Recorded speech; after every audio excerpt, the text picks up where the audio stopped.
All right, guys, before we get started, one mechanic I realized that I just completely left out. It's actually very important to the delinquent playbook, and that is the team mechanic.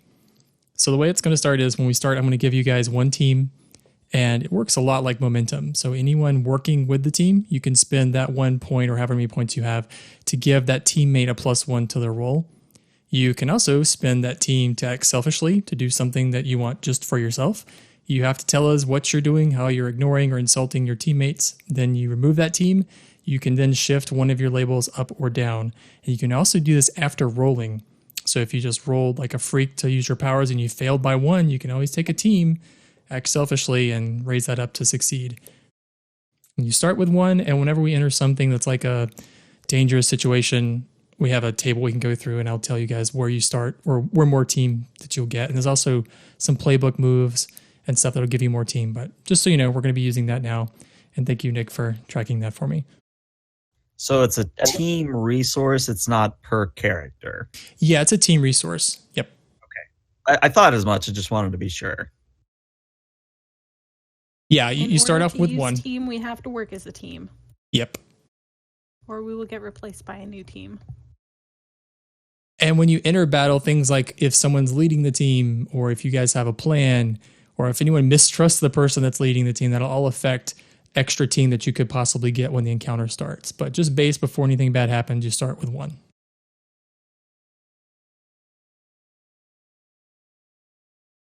Not that anything bad's going to happen. Why would that happen?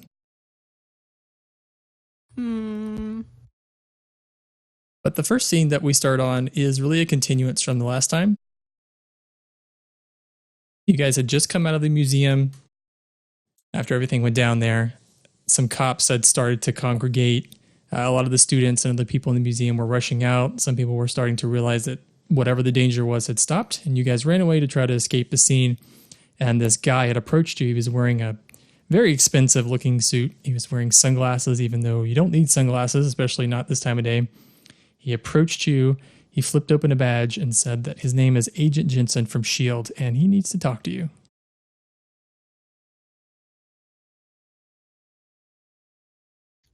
All right. So I look him up and down. I sort of bite my lip in apprehension and then say, look, Mr. Jensen,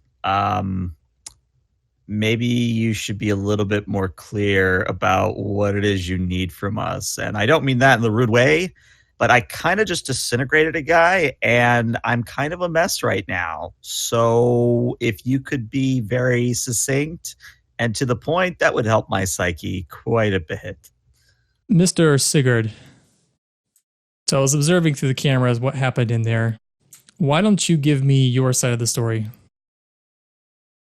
Well, if you were watching through the cameras, then you knew that, what was his name? The Pharaoh was hurting people and was attempting to use some special kind of rock down there to enhance his powers. And, well, I tried to put a stop to it, and I sort of paused mid-sentence, look at my hands, and again, in a very clear monotone voice, like this is his way of coping right now, he continues on to say, and I reached out and stopped him. Mr. Sigurd, you're going to find that your powers are a great responsibility. It's going to be very easy for you to lose control, but you shouldn't give up on yourself. Remember what you're capable of. And with that, Jensen, what he's trying to do, Sigurd, is he's trying to exert his influence over you. What he's trying to do is raise your freak score by 1 and lower your mundane by 1. Would you accept that, or would you try to reject his influence? Honestly, I think Sigurd's mindset right now is that is completely correct. However, you did say before we started that if I were to start going below a -2, I would get a condition. That is correct. So your freak score would go up 1, your mundane would just be locked at -2, and I'll let you decide if you want to do that, what condition you'd take. I think guilty is very applicable here. Okay. If you can describe that guilt to us, is that just physically manifest? I think, yeah, it would manifest physically where Sigurd, if he wasn't already pale as a ghost, he gets somehow even more paler. Then he says, give me a second. And he runs off to like the nearest tree or the nearest thing he can hide behind. And you hear retching noises. Oh, dude, that's kind of metal. I mean, like, I should probably be a little more emotionally supportive, but still, that's kind of cool, eh? That wouldn't be the words that I use, but if you want to go with that. Jensen kind of lets you run off, and he looks to you, Jude and Slash. You know, you two, you really kept your head together in there. I was watching the video. You worked really well protecting each other. You know, Jude, it's with your abilities, I know part of your story. You're going to find it more and more. It's going to be harder to blend in, to balance that casual life that you have. I think you're going to find your powers calling to you more and more. And with that, Jude, he is exerting his influence on you to raise your savior and lower your mundane scores.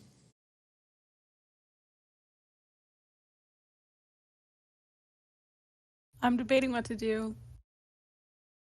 I think she doesn't want to give into his influence. She wants to reject that. Okay. However, I'm currently insecure, so that's beautiful. Oh, you know what? I'll let you guys clear your conditions, except for you, Sigurd, who just got a new one. Since we're starting a new session, you could clear the old ones. Sure. Okay, cool. Thank you for not making me remain insecure. Oh, man, I had almost everything checked. I'm happy about that. Yeah. You could still reject if you want. You have to do a roll for that, though.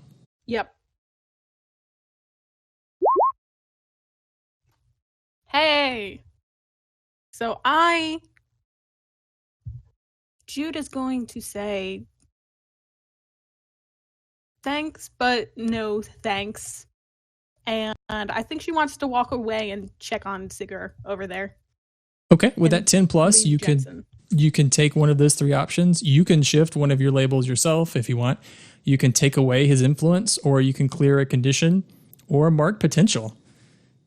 I'll mark potential. Cool. You have one more since you rolled so well.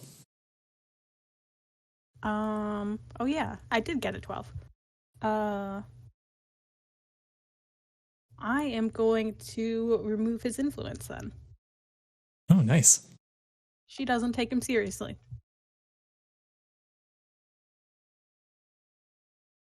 Jensen just watched you coldly walk away. Sigurd, are you okay over here? Oh, I'll be all right. Didn't really have a whole lot to eat. It's mostly just dry heaves. I don't have any water, but I can try to find some for you at a food truck if you want. Okay, I'll be all right. All right, She's gonna walk off and try to find some water somewhere. Just kind of glad I'm not like firing laser beams from my mouth right now.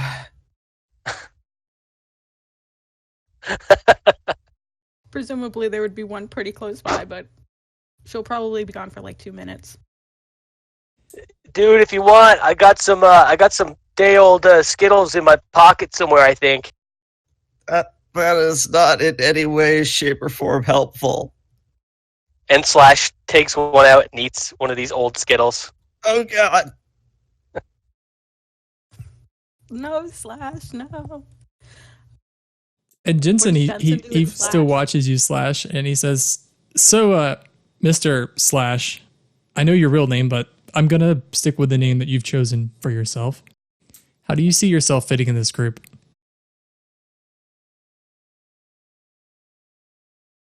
Dude, I don't know. I don't have to talk to you. You're just another arm in the military complex, industrial complex, just like everything else, giant organizations. Whatever, dude. I don't answer to you. You did a really good job back there. I was watching the camera footage. You did a really good job of protecting your team. I just want you to know that you may see yourself as, you may think you've got everything figured out, Mr. Slash, and maybe you do. But I can tell these two people mean something to you, and you did a good job protecting them. And he's trying to push up your savior and lower your superior.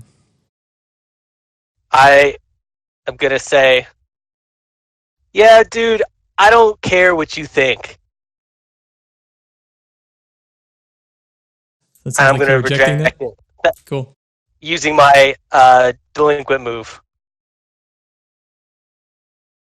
So how do I do this roll? I have to remember again.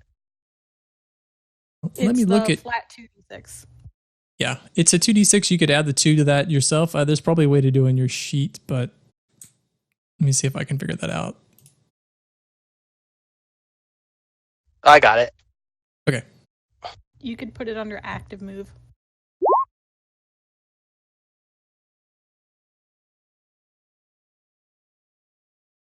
All right, so you also get those 2 choices. This choice is... No, go ahead. I'll take the potential, which means I have an advancement waiting for me. Very nice. And I will,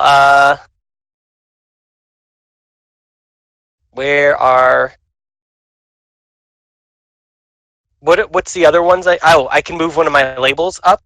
Yeah. I will still, kind of listening a little bit, I will move my savior up 1. Okay.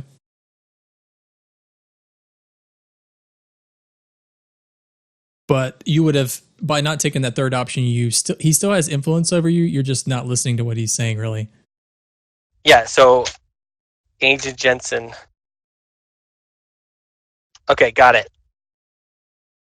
And he takes a deep breath. Okay. I can see this is going to be tough. Gary told me that I could expect some difficult challenges ahead. All right.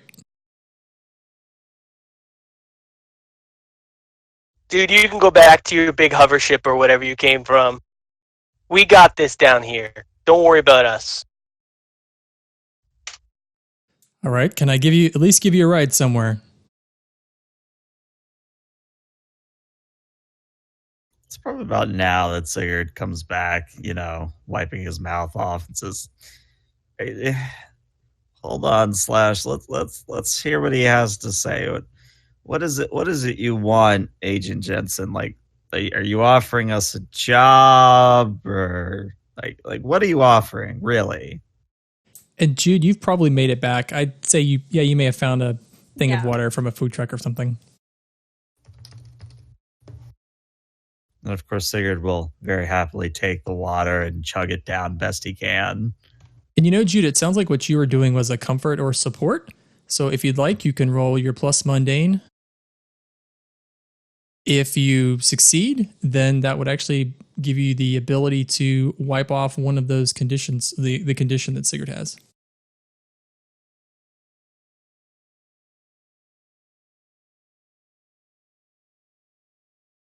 If you'd like. You don't have to comfort him if you don't want to.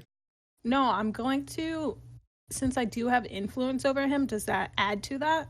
Yeah, it gives you a +1. Yep. Okay. Well, That's negative. Yeah, okay. With a miss. So Jude, what were you trying to do to comfort him? And we'll go from there. I was just going to try to help him feel better, as in not feel as sick. She doesn't necessarily know what to do about the whole powers deal or having vaporized someone deal. But I think she probably just hands him the water and doesn't do anything else and just is very awkward about it. Well, Mr. Sigurd, thank you for hearing me out. Here at S.H.I.E.L.D., what we're trying to do is, after the whole Thanos situation, you may or may not be aware that most of the Avengers are now off the board, but the threats to this world are still there. what my task is to see who might be the next generation, the next generation of Avengers, if you will, and to see what we can do to support them. If you don't want the job, that's completely fine. Like I said, I'll give you a ride and you won't hear from me again. That is, unless you go around disintegrating people, and then, yeah, you will be seeing me again. So, if I understand you correctly, Mr. Jensen, there is no real choice here, but I'm not going to focus on that. What I am going to focus on is that apparently the Shield is offering us a job. And he smiles a smile with like perfectly straight white teeth. Mr. Sigurd, there's always a choice. And as far as a job, I wouldn't say you have a job just yet. But you have a choice. You can either play ball or you can not play ball. I just sort of look around at my team and I say, I mean, I can't speak for all of us, not quite yet, but I mean, I would rather work with someone who doesn't scream and run in the other direction when I vaporize people. And by that, I mean, I'm tentatively interested. Agent Jensen, what would happen if we say no and do continue to get into mishaps? Well, Jude, if you haven't been tracking the way things are going, there's the Sokovia Accords, talk about a mutant registration.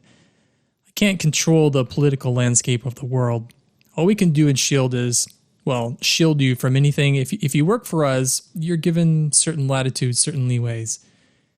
If you're not, then, well, you're beholden to the same rules as everybody else, even if those rules are not very palpable. If you continue to do things that are against the law, well, that's up to the system as far as what happens to you.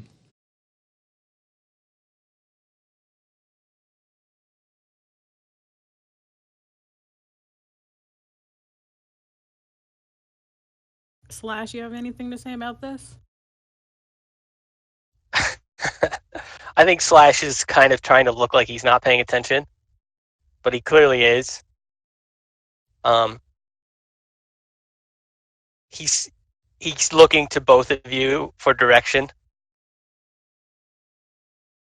Jensen looks around. He sees more cops coming. Listen, you don't have to make a decision now. The offer is on the table. It won't be there indefinitely, but it's there for now. How about I give you a ride somewhere and you think about it? You know Uncle Joe's? I'm familiar with Uncle Joe, specifically your Uncle Joe. Yeah, I think going there would be a good place to be right now. Do you have a card or something? Something we can call you at, or do we just start shooting lasers in the sky and you show up? Well, preferably Sure, not we'll show that. up again either way. And he hands you, Jude. He hands you a card. Jude, you seem to be the ringleader here. She puts it in her pocket with no real fanfare. And then he looks right at you, Slash. Now, this isn't a ticket to start breaking laws or creating mayhem. But I'll be looking in from time to time to see if you need any help. Great. Just more confirmation that we live in a police state. I could take the ride, though. I actually forgot to bring money for the bus. Yeah, of course you We'll did. take a ride and we'll get in contact with you later if we need to.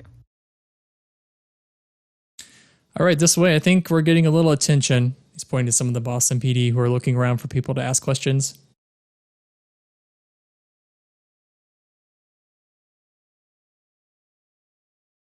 Is he leading us to a flying car? He A leads you to a regular car. car. Unfortunately, it is not a flying car. It's a car that has all sorts of branding and everything removed from it. It looks very, very clean, very shiny. And as soon as he gets you into the car, you notice it's very futurized, like a large computerized display and stuff in the center. and he pushes a button to activate it. He actually didn't have any keys, like a thumbprint or something over the ignition, and it recognized him, and the car starts. And he pulls off into traffic.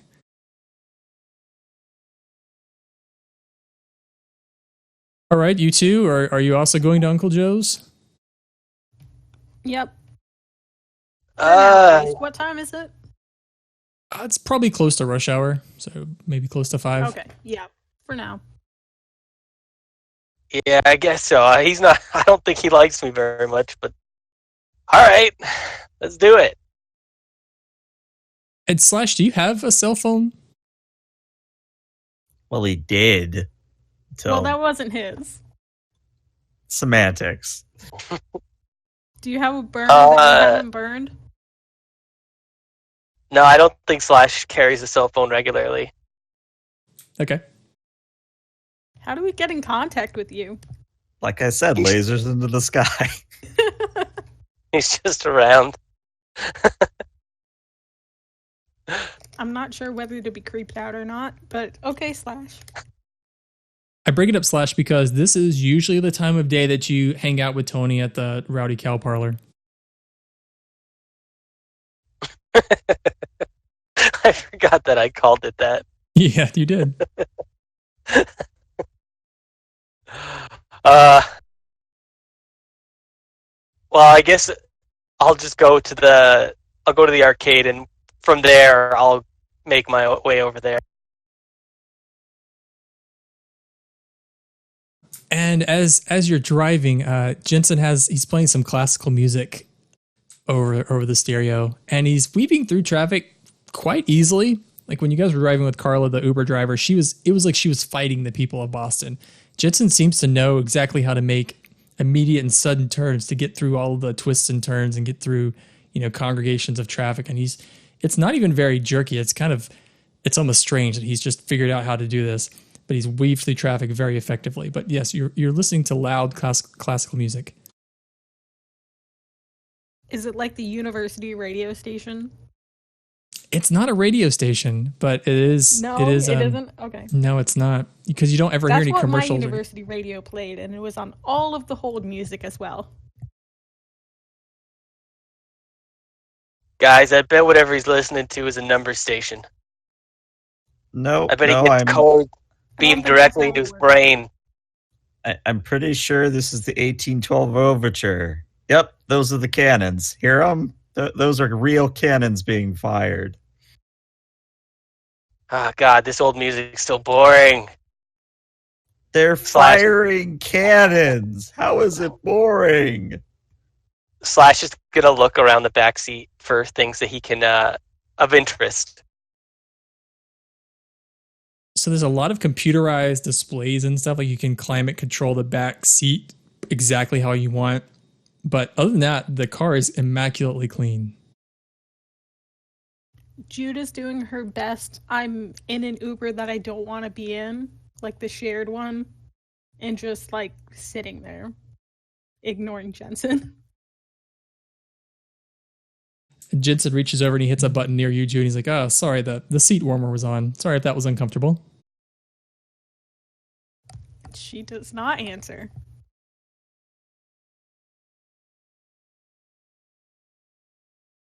Maybe after a stretch of awkward silence, he pulls up to Uncle Joe's. And he hits a button and the doors open slowly. And he turns to you, Jude, and he says, "Remember, if you need something, I can be here. But let's try to make it not when something is exploding if we could." Reasonable enough. Slash takes some of the half-melted Skittles from his pocket and kind of like sticks them between the seat cushions, and then gets up and says, smell you later, old man." And Jensen just watches you. I just watch you go as well, and I'm like, yeah, I'm going to apologize on his behalf for this one. And I very awkwardly start trying to pull out the Skittles so that we don't get that Uber charge of ruining the ride. It's all right, Mr. Sigurd. Don't worry. We have things that can take that up. All right. Well, I guess that's a good thing. Last thing we need is for me to pull the wrong skittle, and the next thing you know, there's half a car. I think the only person, the only person who fell under his influence was you, Sigurd. So Jensen, he kind of nods to you and he says, I know that was a tough situation for you, Sigurd, but you're gonna be all right. You're gonna get through this. Think of it this way, you did a good thing. Would it have been better for him not to be killed? Sure. But who knows what weird, crazy designs that he had in his head. And besides that artifact that he'd recovered, he could have really hurt some people. Oh, real quick, out of character. I forget if we covered this at the end of last session or not. What did we do with the scepter and the headdress? Because I think that was all that was left of him. I think you guys told me that you were just running because there were cops in the building. Just left. Okay. Because I wasn't sure if that was something that Jensen either asked for or that someone Jensen was working with got. So if we didn't have it with us, then it doesn't pertain to what I say next. So Sigurd just sort of nods and says, right. Sorry, I probably should have mentioned this sooner, but the guy's scepter and headdress, we didn't really grab it on our way out, but you probably want to get a hold of that. Okay, he touches his ear. Code 13 on the artifacts in the museum. And he pauses a second. He's quiet. Acknowledged. Very good. Don't worry, Sigurd. We've got it taken care of. Right. Now I have to go tell Uncle Joe that, yeah. And I just very awkwardly get out of the car and almost skulk inside the arcade.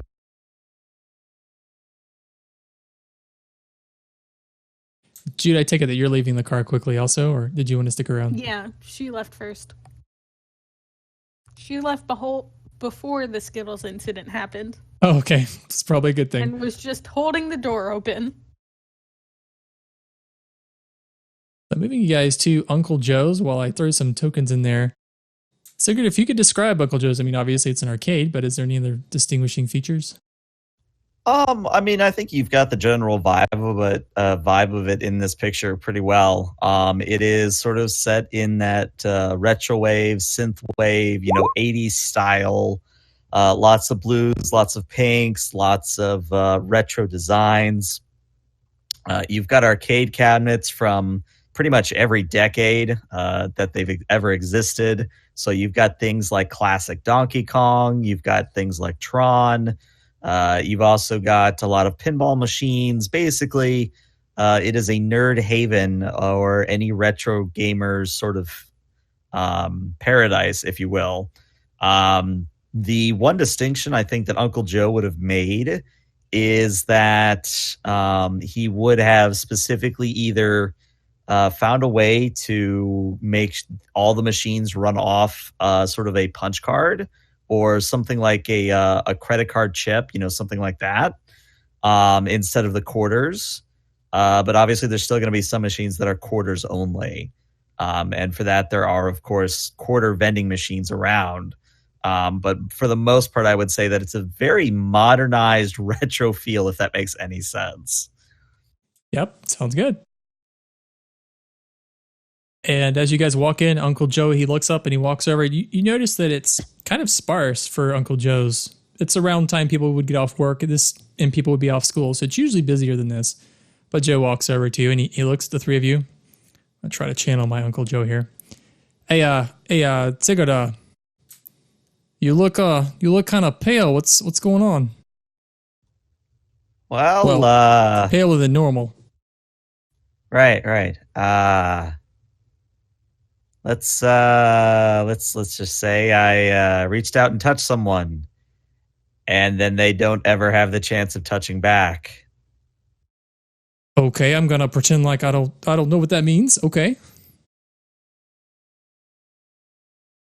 I just sort of look helplessly at Jude as if she can explain this better than I can. I don't think that's the way I would describe anything in my life. But Yeah, I don't know how to explain it either. Jude is very, very tired. Well, hon, if you want a soda, you can get you one from behind the counter. He looks at you, Slash, and you. As I told you before, I've got my eyes on you. I'll watch him. You got nothing to worry about, old man. I may be old, but I still got a foot that'll fit right up your ass. All right. I got you. I'm listening. It's pretty quiet today. Here, and he hands you. Slash, he hands you a card. You play whatever you want to. It's on the house. Oh, thanks, man. And Slash will actually just immediately go find like a Mortal Kombat machine or something. And Joe immediately after Slash walks away, kind of walks over to you and puts his arm around you, Sigurd. So you mind telling me a little bit more about what you're talking about? Did you off somebody? You remember that cat that you were yelling about earlier? Remember a cat? Yeah. Well, that was a person, and I sort of did the thing, and they're no longer a person or a cat. Oh, Jesus, Sigurd, are you going crazy on me? Are you going Looney Tunes? Honestly, Uncle Joe, maybe just a little bit. Maybe just a little bit. You know, Sigurd, I told your mother I would protect you. I would look after you. You know, look at that girl over there. And he points to you, Jude. Like, when you gonna bring home a nice girl like that? When it's time for you to get a job. You know, come to work every day, and you can work with me here. I told you, one day I'm gonna retire. I'd leave this place. So you could work with me, and leave all this behind. You know, cats being people and all that bullshit. You have a good life. Yeah, you meet you a nice girl and have a family. When are you gonna do that? I mean, I'm not saying that I'm not wanting what you're selling, Uncle Joe, but how do you deal with responsibility like this? It doesn't really make sense to me. You got a choice, Sigurd. You do it or you don't do it. And he is exerting his influence on you, Sigurd. He is trying to increase your mundane and lower your freak. And honestly, I think, again, in his mindset, he is going to allow that to happen.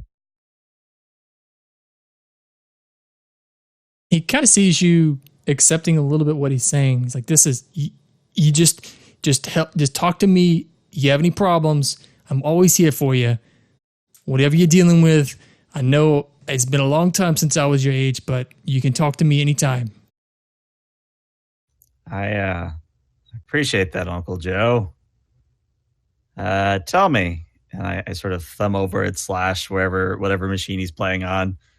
Is that the special machine that has the Sub-Zero speed hack on it? Oh, that one? Yeah, he can't lose on that one. He's thinking he's doing good because he can't lose. It's kind of funny. Should I go over and teach him one, you think? He seems to be happy. If he's playing that, he's not causing any trouble. He's not trying to steal or rob anybody. Let him push the buttons. It's all right. Besides, there's no one in here anyway. Yeah, the smell won't chase off anybody. Yeah, what's that? You know what's going on about that, Uncle Joe? Or is it just, an off day? Well, I heard somebody talking about something in Beacon Hill, but, it's always something else. It's a, flying creature, something. I don't know. Somebody was saying something about it, and I just didn't pay attention. We got too much going on. I pull out my phone and do a quick Google search or the equivalent thereof and see what might be on the news about that. All over the news, and it's being reported by Boston Globe, is there is a giant robot-looking thing standing in the middle of the street near Beacon Hill. Just standing there. I show it to Uncle Joe and I say, Uncle Joe, I feel like I might have to go deal with this. No, Sigurd, this is exactly what I'm talking about. You don't need to get involved. You stay here with me. We run the arcade. Somebody else will deal with this. You don't have to get into this. There's somebody, Captain Puerto Rico, whatever. He'll show up and take care of it. You don't have to deal with this. I want to meet Captain Puerto Rico. I know, right? He laughs. He's like, hey, you come over here, hon. He's talking to you, Jude. She'll walk over. How about this? All right. You take her to dinner. I know you two may not be an item, but just spend a lot of time together. I won't get involved in that. I know what you kids, I can't, I'm not going to say anything. But you two go to dinner. You'd have to look on her face already. Yeah, like I'm already like, why, Uncle Joe? Why? He passes you $100, Jude. He's like, hey, you two go to dinner. It's on me. You leave whatever killer crazy robot the hell is alone in Beacon Hill.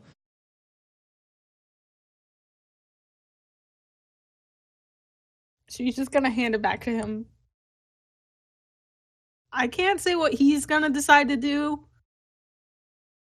I already have dinner, so. Sigurd, you know, $100 from Uncle Joe is actually a lot of money from him. Right. Yeah, it's kind of a big deal.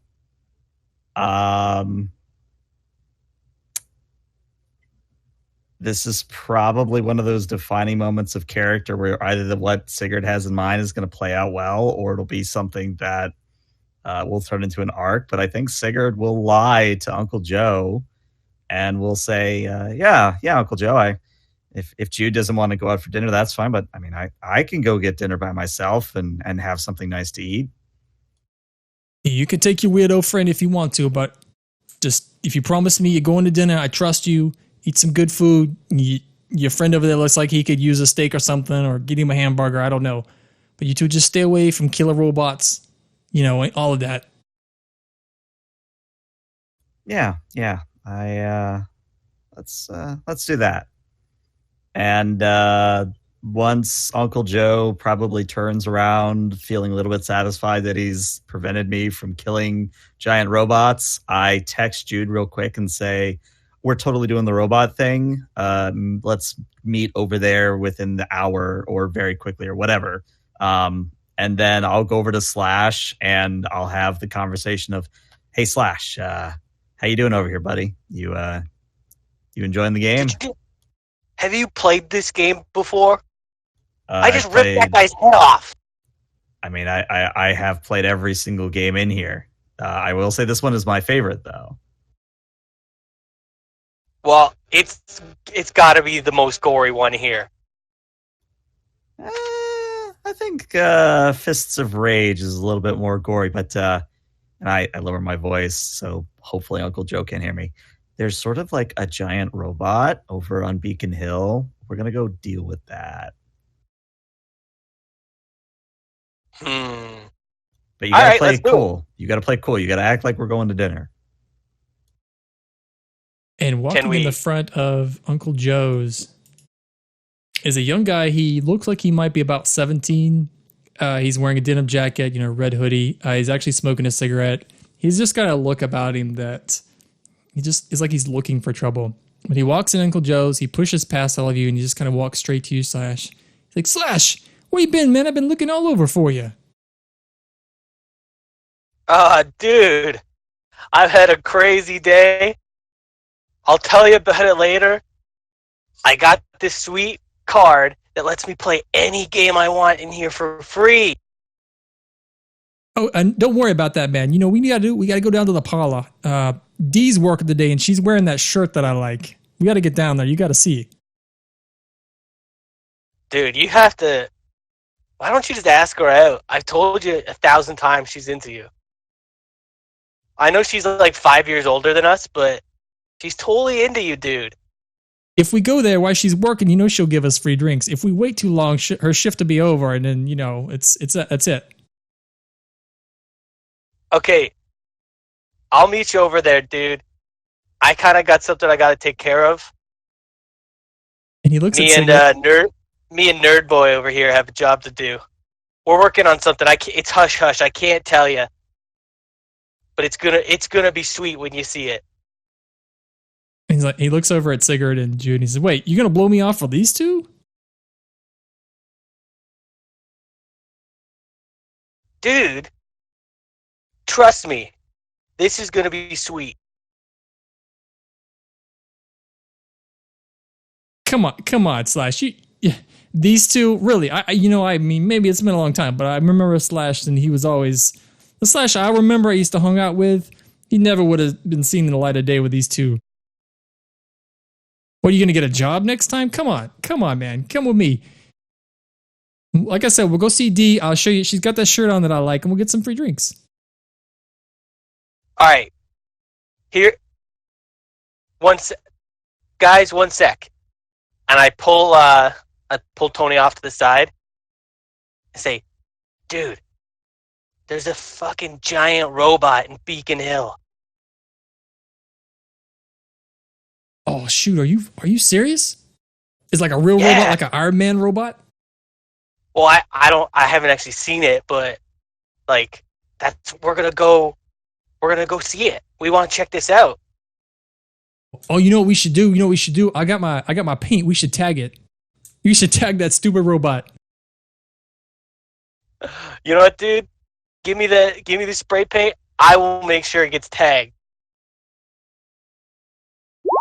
Yeah, well, I'm going with you, man. You're not doing that without me.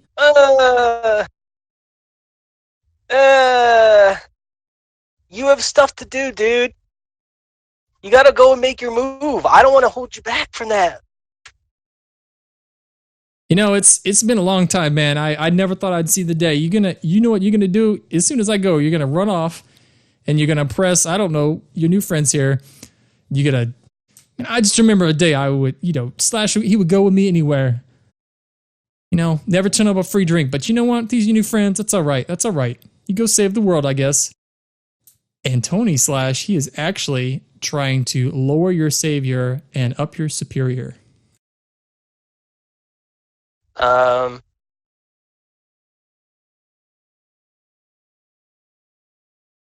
No, man. No one tells me what to do. I don't care what they think, even my friends. I'm going to reject that. All right.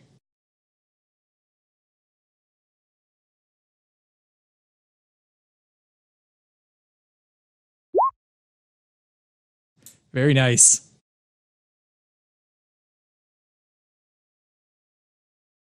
So I can mark potential? Yep, you can. You can mark potential, but you basically immediately act to prove him wrong, which I think is what you were going for. And then you have a second option. You could shift one of your labels up and another label down, or you can cancel their influence. Do I get one or two of those? If you want to mark potential, then you would get one of the other options. You have a total of 2 options you can pick from the 3 that are possible. Okay, I'll mark potential. I had already maxed it out, so I actually gave myself the advancement already. Is that okay? Yeah, that's fine. And then I'm gonna let him have influence, and I'm gonna up one of my labels. Okay. Yeah, you get to also lower one, so you raise one and lower one. So I'm gonna up. I'm gonna up my savior and lower my freak because I am essentially blowing him off to try to do something heroic. Okay. And I'm letting him have influence because I do feel guilty.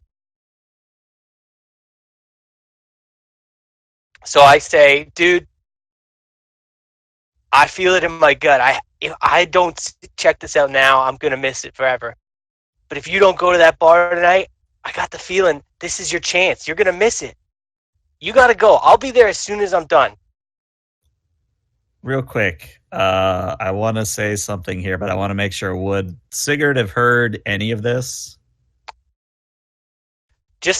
He would have heard everything but when I whispered to him about.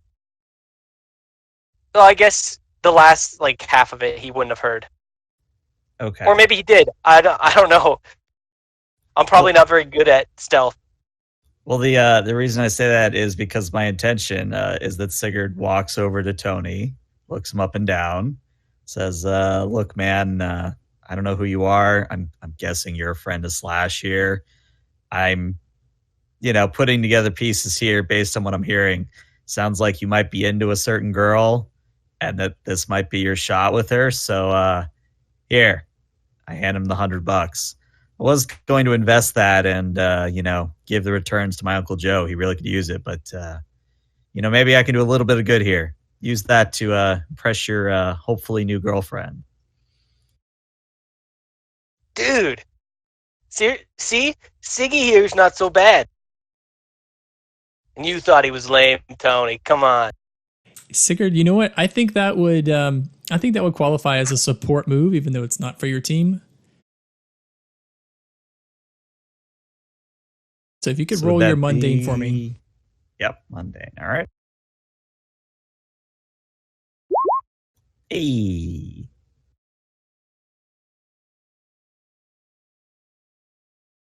So I will give this to you. Let's see, because it was a hit for Tony, it's going to be as successful. So what happens is Tony takes the $100 and he looks at you and he's like, whoa, okay. I don't know who, man, this guy, he looks at you in the face. This guy's okay. I mean, I'll take $100. Sure. Whew, that's a lot of weed from Skinny Frank's, but okay. I'll take it. Yeah, I'll meet up with you later, man. If you get a chance, you're done. Tony's eyes are lit. He's got a lot of ideas for what he's going to use this money for. Yeah, man. Hit me over at the parlor or, over at the Commons and, we'll talk and we'll go have some fun. But yeah. All right. All right. Smell you later, dude. Yeah, man. See you. And he looks at you and Sigurd and Jude. He's like, all right. Yeah. See you losers later. Before Classic Tony. Classic Tony. Text, when she opens her phone, she was supposed to get lunch with Young Me. So there must be many, many text messages in her phone if it's the evening now. Yeah, thank you for reminding me. Yeah, you have several text messages from her. And one of them is like, I'm going home for dinner. I've got some takeout. I've got to study tonight. You said you would help me. And that's just where it ends.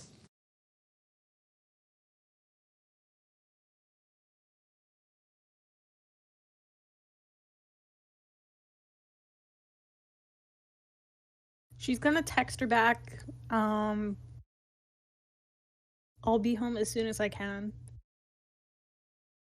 And she does not reply. Yeah. Is it on red? Or is it just completely ignored? It's completely ignored. Yeah, both of those are terrible. Hey guys, let's get going. Yep. Off we go. And we will once again take public transportation. You guys could probably walk. It would probably take about 15 or 20 minutes. In this time of day, it's probably easier to walk than it is to take public transportation because it's so busy. Sure. Then we walk. And Jude, I think your apartment, Boston's pretty small. Your apartment is probably just as far away from Beacon Hill as where you're walking, just kind of in the opposite direction. So it's like 15 minutes maybe from Uncle Joe's to get to your apartment, or in the other direction, 15 minutes to get to where this robot is. She is going to hopefully take care of the robot very quickly. Okay. And then go home. Okay.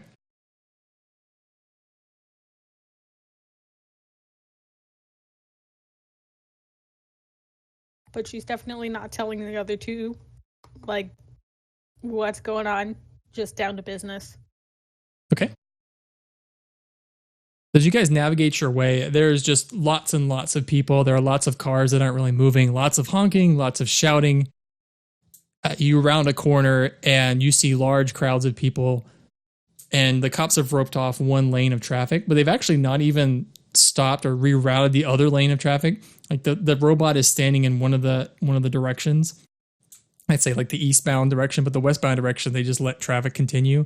There's a few cops standing next to it, and a guy that's wearing, he's a plainclothes cop, obviously. But as you approach this thing that they're calling a robot, it's probably almost 8 feet tall, and it looks like it's not made out of a shiny, nice composite or anything. It looks like it's made out of lots of pieces of metal that have been kind of assembled together, but it's just standing there.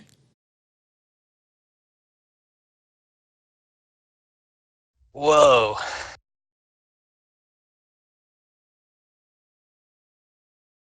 Well, you don't see that every day.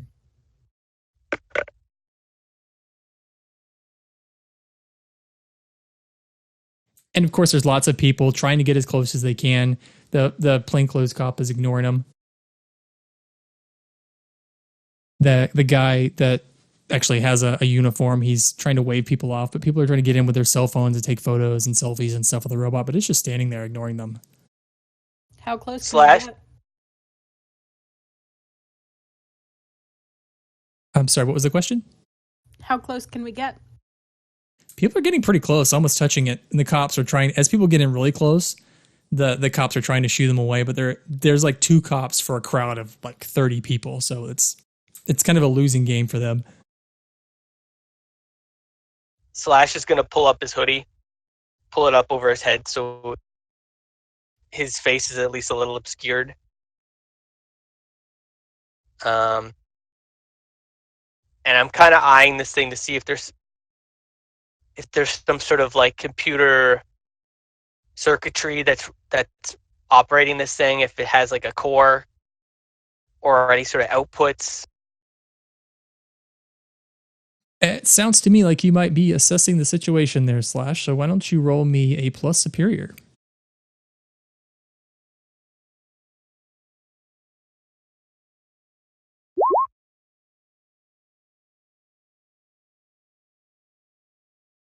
So with a 9, you can ask me one question.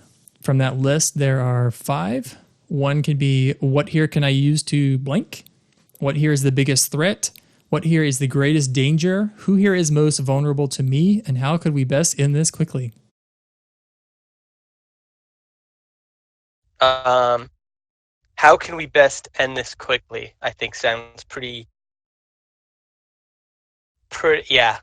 I'll go with that one first. I might try to do this again if I can later. Well, this robot doesn't look like much of a threat. How it got here is still a mystery, but it's not directly a threat to anyone yet.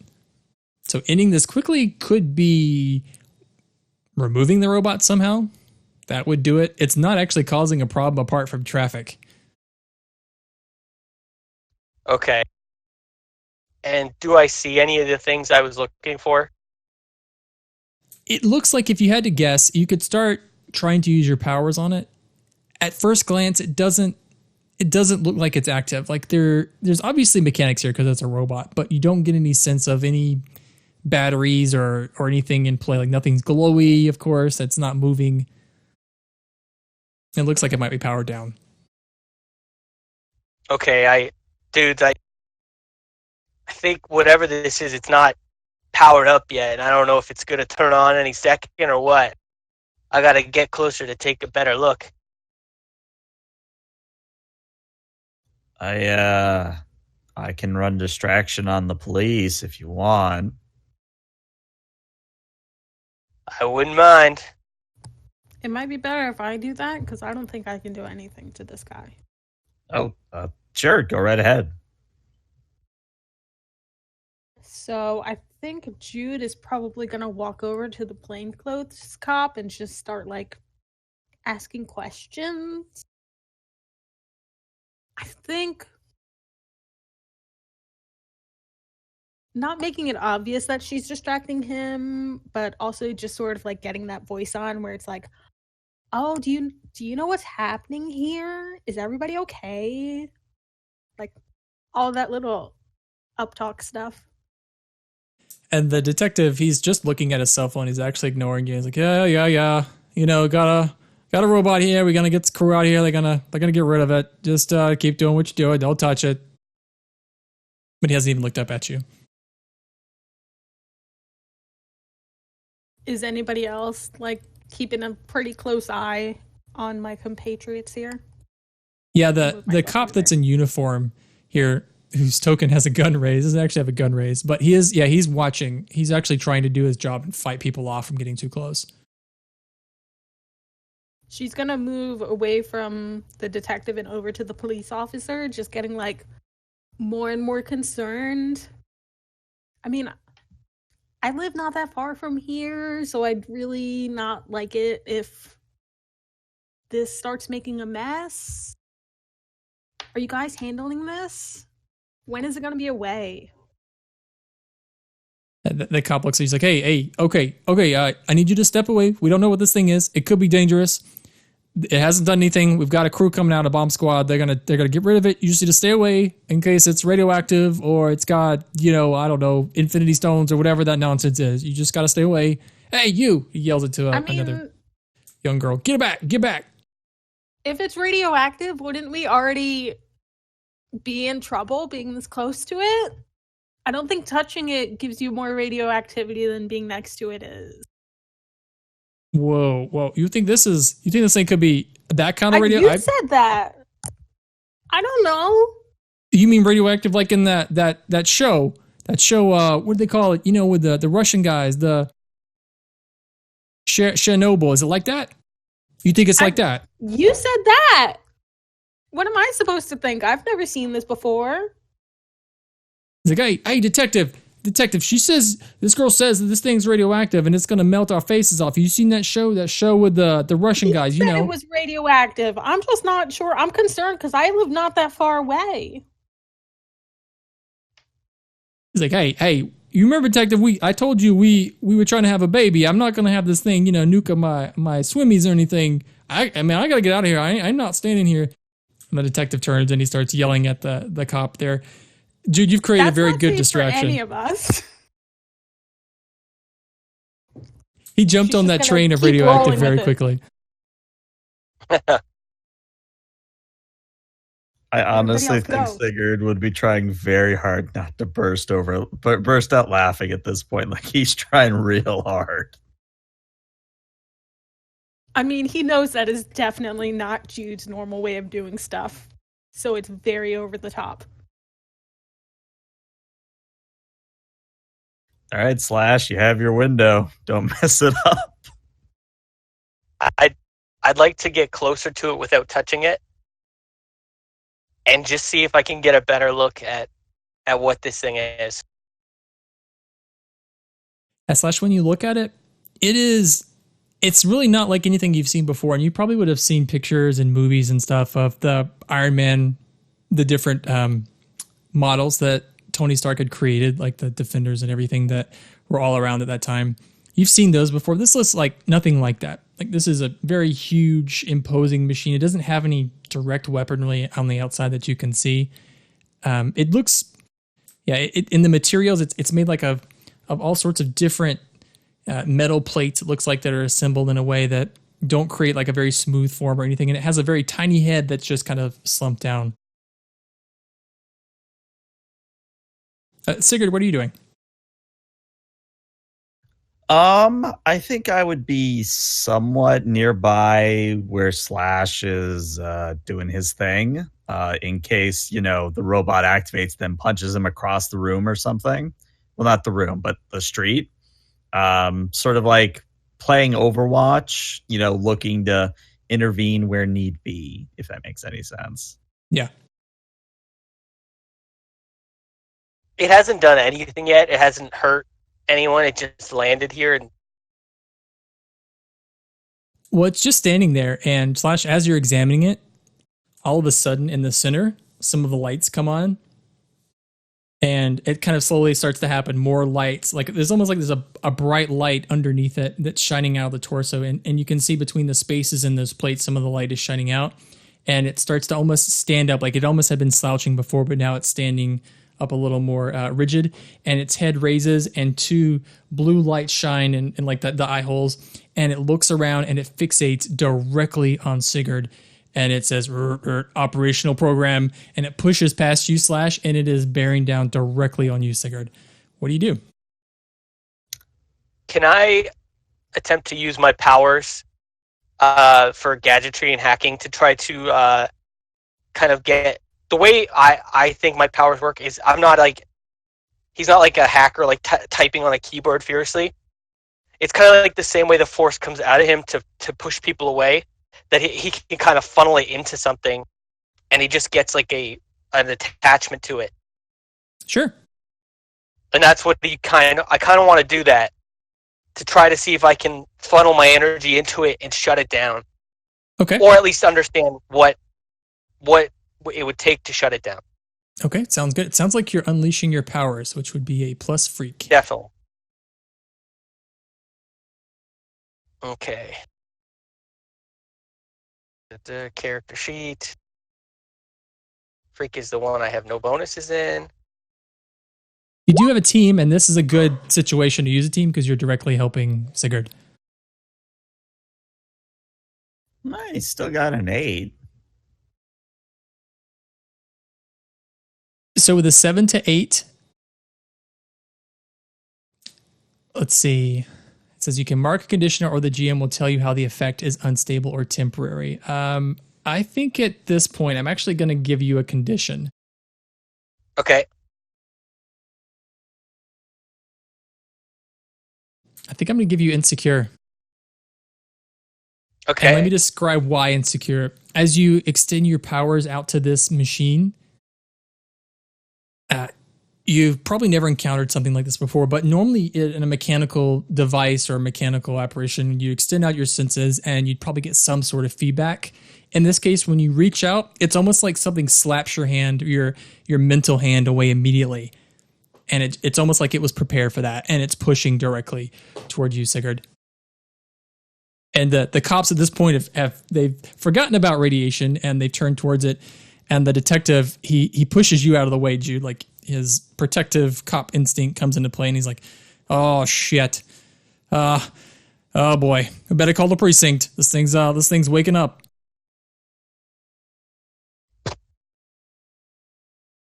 I think honestly I stand my ground. I figure if it was going to attack me, it would have done so already. So I'm just going to see what happens. So at this point, we are going to enter a conflict. So I'm going to run through that team mechanics table that I was talking about before. I think you guys are entering as a dangerous foe together. So we're going to start off with 2. Who would you call the leader of your group here?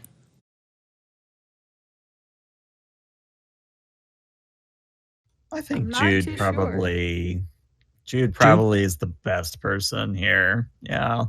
Okay. And I believe Jude has influence over all of you guys, so that would give you another She does. team. Does everyone on the team have the same purpose in this fight? I think you probably do. You guys all wanted to come here. Does anyone make miss? sure- Robot as soon as possible. Yeah. I think that's right. Does anyone mistrust Jude? No. Nah, Okay, I'll definitely take not. salad. I'm going to take a team away because I think you're ill prepared. So that's going to give you 3 extra, which I believe puts you at 4 team currently.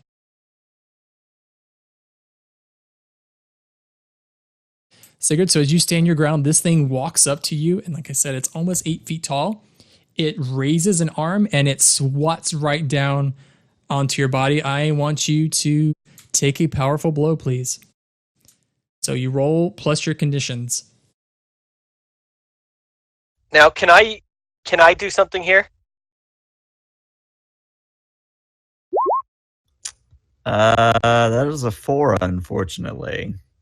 Actually, lower So is I good would when have it to comes. spend. Lower is good when it comes to taking a powerful blow. Ah,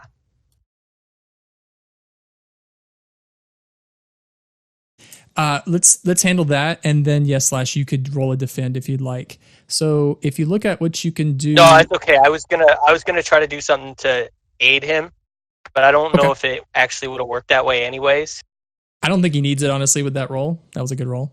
Okay.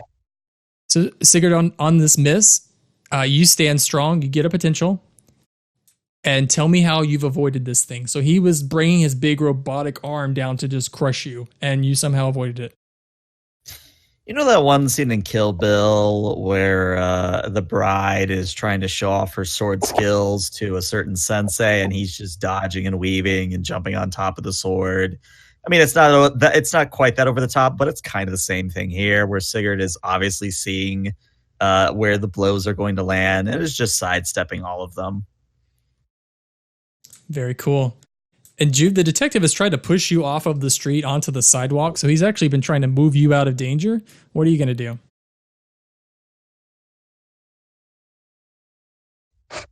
I think she's going to continue to act very concerned, but also like act as a civilian in this case. And just keep an eye on them for right now, see if she needs to do anything to prevent them getting in the way. This cop, the guy that had the gun, he draws his gun and he starts shooting, but in very typical Boston PD fashion, he's not actually able to hit the robot. He does manage to shoot out a few windows across the street, though.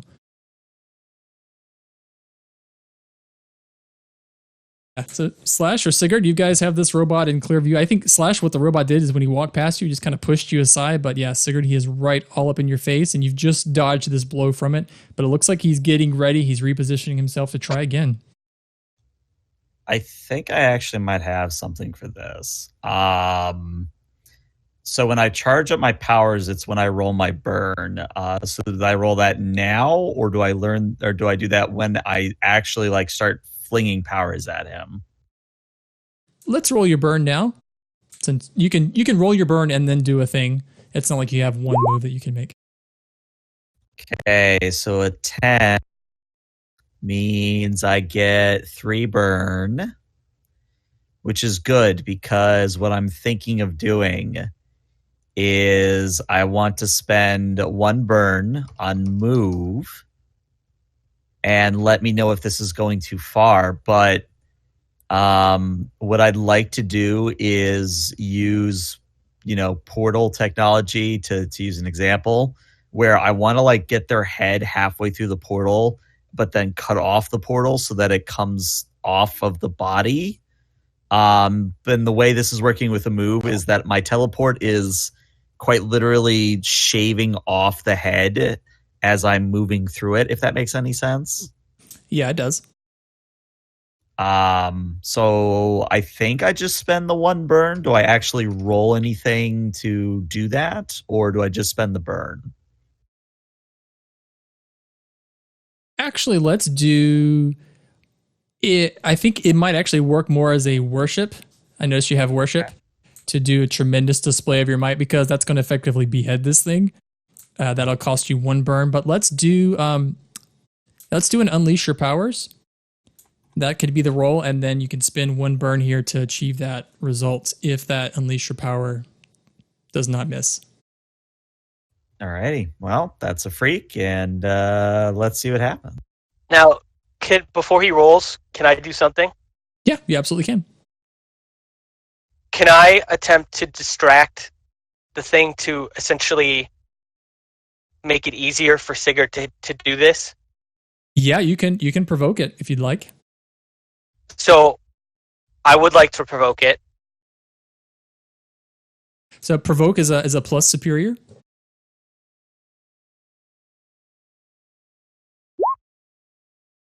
Very nice. On a 7 to 9, you can choose 1. They stumble. You take a +1 forward. They err, so you gain a critical opportunity. They overreact. Okay, they err, a critical opportunity. Okay. So what does that look like? How do you? I just essentially try to.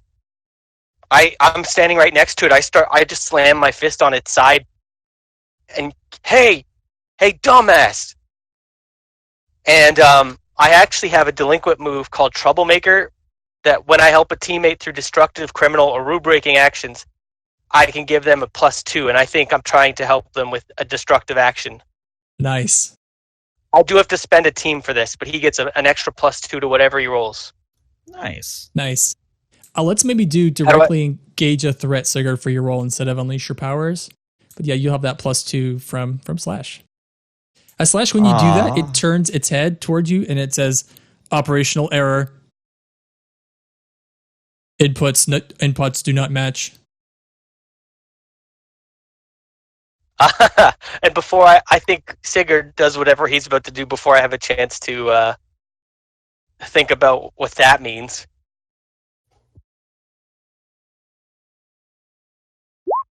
Full hit, an 11. Yeah, so you will get that. How do I spend the team? I'm sorry, how do you spend the team? What do you mean? Because I had to spend a team to give him the bonus. Right, it's something Nick Nick did that, has yeah. to do. Okay. I just had to remember to take it out of the thing.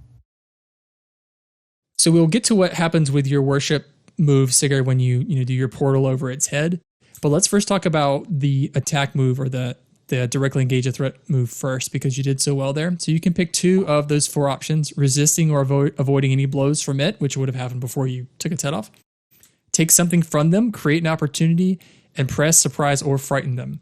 And you can pick 2 of those. Avoiding sounds good. And then so does catching it by surprise. Sounds good. So if you can describe that for us, your portal, what that looks like, that does take its head off.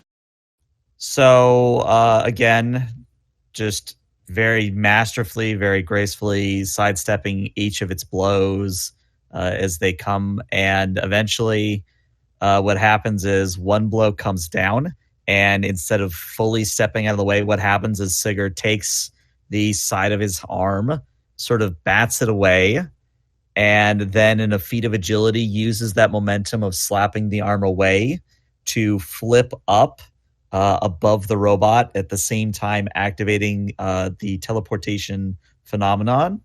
And there's sort of a crack in the air as the head and Sigurd teleport up about 10 feet. And then Sigurd does sort of a graceful sort of spin in the air and then comes down like a gymnast. And in his left hand is the head of the robot. And after that feat, the Boston cop, the one with the gun, he stops and he turns to the detective. He's like, "Holy shit. Did you see that? Hey, is that Thor? Is that who that is? Is that Thor? He just took that thing's head off." Is the robot still moving? It is not moving anymore. It's kind of frozen. Its arm was up, getting ready to swing back at Sigurd, but it's kind of frozen in motion. Its head, though, that you have in your hand, Sigurd, still has the lights on, like behind the eye sockets. I guess I look down at it and I say, "State your purpose." And you hear transmitting. Oh, this is bad, dude. I don't think it was after us. I think it was after you. Yeah, I was kind of guessing that when it attacked me directly. You want to do something with it? I sort of hand it awkwardly over to Slash. And I will try to again use my power to maybe access its memory and also turn it off. And while this is happening, Jude, what are you doing? Everyone around you is kind of shocked, staring at Sigurd when he did this amazing display of taking its head off. They all the selfies are no longer on the robot. Everyone's taking photos of him. She is still acting as a civilian, because if not, that'll just show that she was trying to create a distraction the whole time. So she's not taking pictures of Sigurd, though. She's probably just like furiously, fakely texting. Like, "Oh my gosh, look at what's happening here." Funny that you say that, because as soon as you have your phone fake texting, you do get a text from Young Mi, and she says, "Are you involved in this? There's something going on in Beacon Hill. Please tell me you're on the way home." I'll text her I'm on the way home. Because technically that's not a lie. But Slash, with the head of the thing in your hand as you're looking at it, you notice your hair, the hood, like you had your hoodie pulled over, your hoodie blows off of your head. And the reason is because there's just an increase in wind. Like lots of like maybe hamburger wrappers or something are blowing around, just so the trash that made it blowing out of a trash can, but the wind has just started picking up.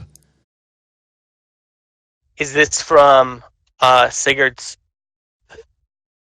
ability, or like is it something I'm used to, or is this something completely different?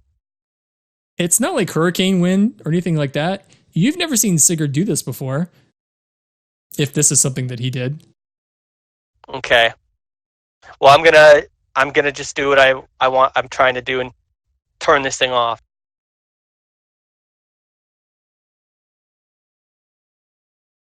Yeah, I'll say about this time the wind continues to pick up, and now it's actually like blowing people's hats off. It's making it, blowing sand in people's eyes. But Slash, as you continue to inspect this thing, it's just like before. It's slapping your hand away when you try to make a connection to it. Okay, I'm going to start pulling out, instead of using my powers, I'm just going to start pulling out wires. When you flip it over and you start pulling out wires, I would say that you recognize that this is not normal hardware that you've ever seen before. This is something really weird, like the cabling and stuff. This is not something you'd get at Radio Shack. This is really, really strange. All right. Well, go ahead. Go ahead. ahead. I'll lift it up to Sigurd. Just blow this thing away. I mime like holding a invisible shotgun, and I point at the sky and I yell, "Pull!" And I go along with it. And yeah, I attempt to skeet shoot it out of the sky. That's beautiful. If you give me one of your burn, I'll let you just totally destroy it. Let's do it. So spending one of your burn, you completely annihilate it. The head is completely vaporized. There is a whirling sound from the torso or the remaining body of the creature, the robot. The wind picks up some more, and then off in the off to the side, I'll say above the cars that are just kind of now, no one's trying to get through to the light. Everyone's watching the display that was going on before them. But say like over here, there's a shimmering effect. It looks kind of like light is spinning in a circle, and then what happens is it concentrates into like a little ball. And the ball expands into like a purple light, a purple sphere that's growing and growing. And then the purple sphere evaporates away to reveal a creature or a person that is floating in the air. And he lands softly on top of this cab over here.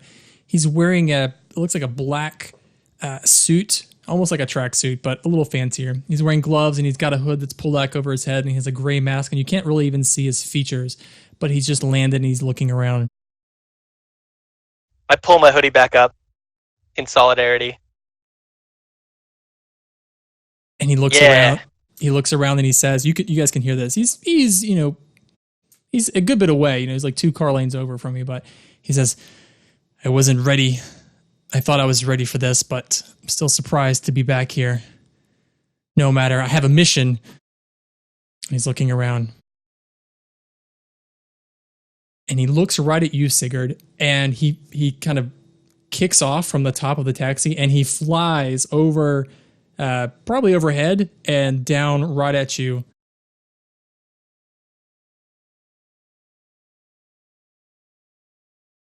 What do you do? Say he's coming in for an attack, or is he just simply getting closer? It feels very aggressive what he's doing here. I think I'm going to do the same thing I did with the robot. I will let him come to me and react appropriately. Can I back away? Yeah, sure. I want to get over here. So what he does is he flies. Help as he tries to land. Sure, Jude. What would you do here? Well, considering he is shaped humanoid in nature, she thinks that perhaps she would be able to affect him with her powers, just sort of like weaken him enough to create an opportunity for Sigurd to get a good hit in. Okay. Why don't you give me, let's see, in order to do that, do you want to learn more about him, or are you actually trying to exert your powers to stop him? I think I would rather try to stop him. Okay. So what should I do for that? I think that is directly engaging a threat. If you could roll your danger for me.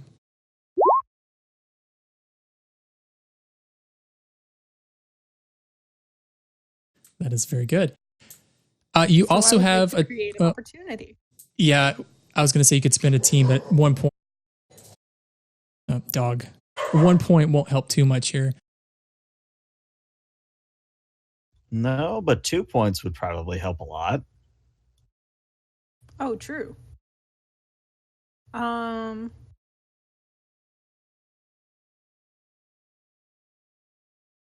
think I'll just stick with what I have. Okay. You're going to create an opportunity? Yeah. So yeah, you've reached out with your powers, and he's actually frozen for a moment. Was there more of an opportunity you wanted to do, or just have him to distract him? Just slowing him down enough that way Sigurd could get in a good shot.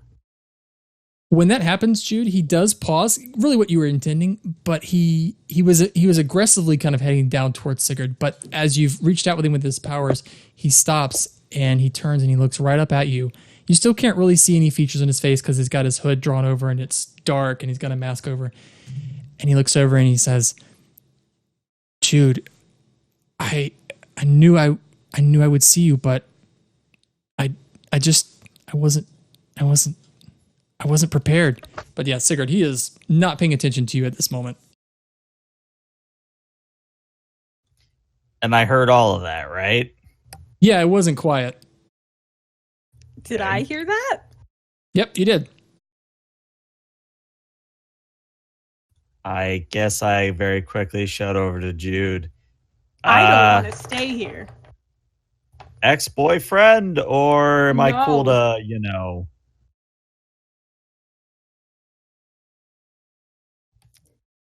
Take care of him. Jude wants to leave. Jude is going. Jude is going home. Oh, She has shit. stopped being able to do anything over here. She's freaked the fuck out. all right, I've got one burn. All right, so Josh, tell me again if this is overreaching. My goal here is that while this individual is distracted, I want to once again either use move or worship, whichever one it would qualify as, to end up above them and then use the momentum of coming down to sort of grapple with them and possibly restrain them.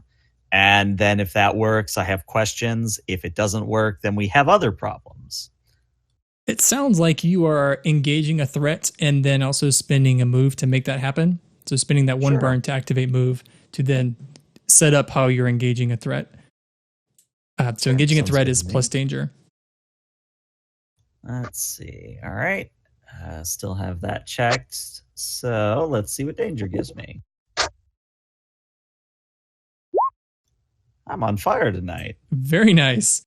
So in a 10 plus, you can pick 2, resist or avoid their blows, take something from them, create an opportunity, impress, surprise, or frighten them. I would like to take their hoodie and mask from them. Okay. And I would like to avoid their blows. Okay.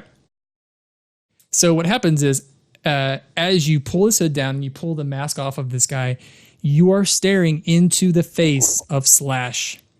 And half of his face has been badly burned. Like, it looks pretty wicked. And then his right eye has a milky appearance. You can tell it's not really very visible, or he can't really see out of it very well. It looks definitely like Flash. Maybe a little bit older. He's got some wrinkles around his eyes, and of course the serious burn. But he looks at you, and obviously the right eye is blind, but the left eye is just pure and intense hatred.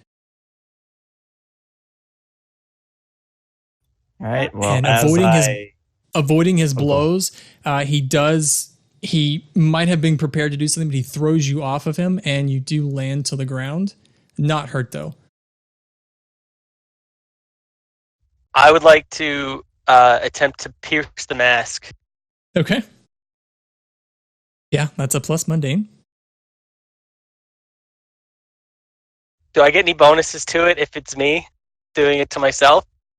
You could use your team. You could always do that. Guys, it is related here to working with the team. What do I get if I use the team as a bonus? It's a +1 bonus. I'll burn one.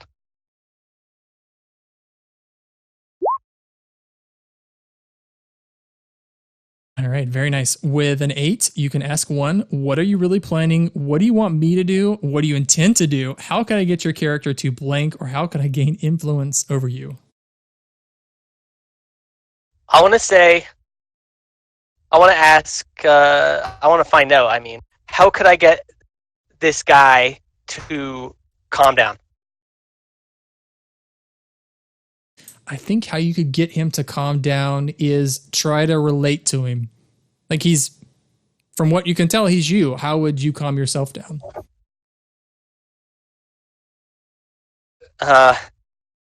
Hey, scary dude. I hear there's a sweet show going on tonight. How about we stop fighting and we go check out the cool bands that I totally know that are playing. And he doesn't even look at you, Slash. He continues looking at Sigurd, and he says, you haven't even started down the path yet. You don't even know what this thing is capable of. You've seen him kill before, but it gets even worse. As he grows more powerful and more powerful, he's not even human. He's going to lose control, and he's going to destroy this city. And it gets even worse from that. This is the only time I've done all of the calculations. This is the time to come back and stop him. God, you look like me, but calculations? Like a nerd? Come on, dude. That ain't me. This is all trick. You're not me. And he looks at you and he says, you think that you know things. You think that you have it figured out, but just wait. You just wait. And he looks at Jude and he says, she was the only one who could stop him. She was the only one. She was the only one, and it killed her. He killed her. Oh shit. What, Jude dude? doesn't hear that. Dude, why don't we just calm down? First of all, did you have anything to do with this robot, dude? And as you're saying that, Slash, he kind of shakes and he says, no, the time for talking is done. I'm here, and I am here to kill him. I'm not here to talk to you. And he reaches his hands out, and what happens is as his hands go out, so like static electricity starts to build up on the ground, like your hair starts to stand on end, all of you guys. And then it looks like electricity is drawing out of the cars around him into his hands. And he pulls his hands together and unleashes like this huge beam of electricity right at you, Sigurd. If you can take a powerful blow for me, that is just a normal roll. The lower is better. And if you have any conditions, it's plus conditions.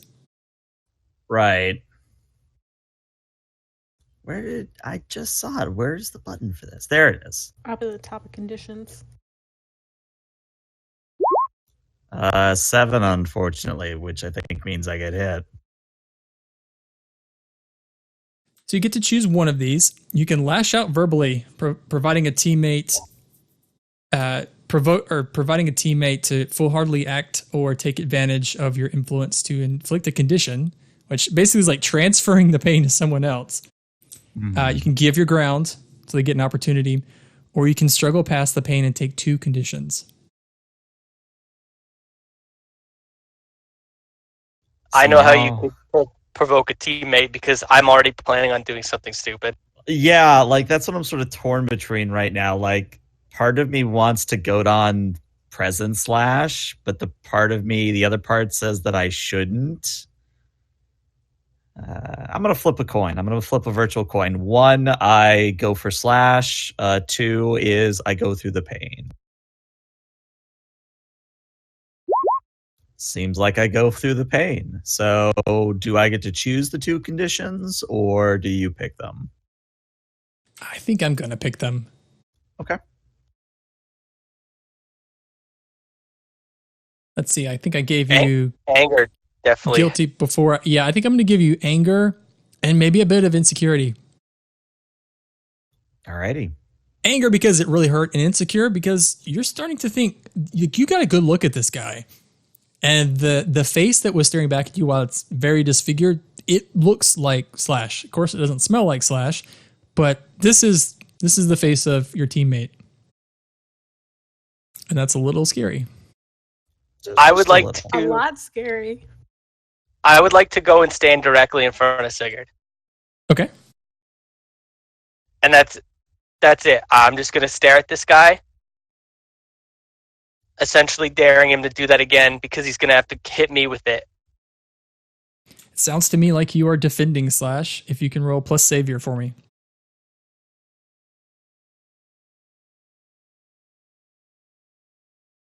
and I'm gonna burn another team to do this. I'll leave the shield in between for now. On a 7 to 9, it costs you. You expose yourself to danger or escalate the situation. And you get to pick one of those.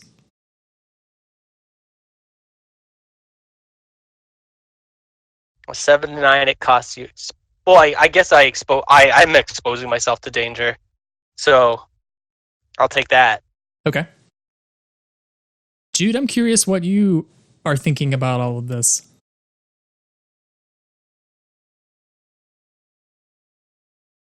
She is extremely scared because she doesn't know why somebody who she doesn't know, who is causing trouble, would know and say her name.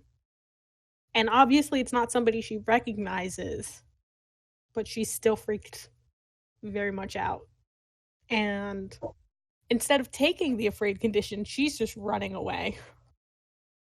You can see now that Sigurd took the guy's hood away in the mask, you can see this person and what they look like.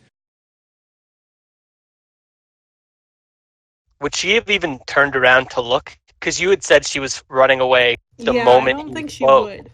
Okay.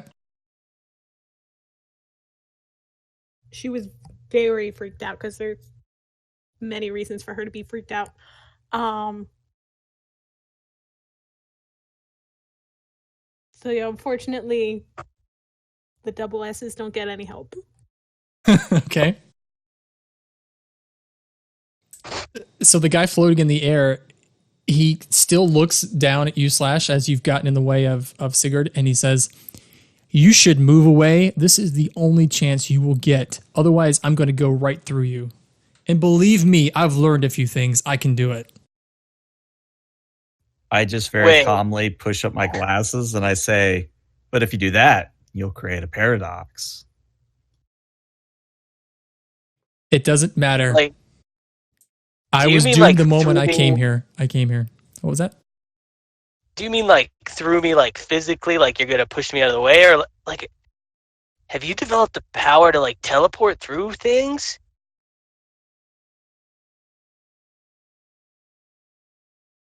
And he says, "Listen, it's not going to work. I'll give you one chance to get out of here. This was a one-way ticket for me anyway. I knew as soon as I came that the paradox effect would happen, and I only have a short amount of time, and it doesn't matter. I've already changed the future. I'm going to be undone soon. I have just this small window to fix things. And trust me, you're going to thank me when this future that I'm from doesn't come to pass. You might be a little sad that your friend is dead, but I promise, the destruction he's going to cause, and he's going to kill Jude. If I can undo that, all of this is worth it. Even worth killing you." And he points at you, Slash.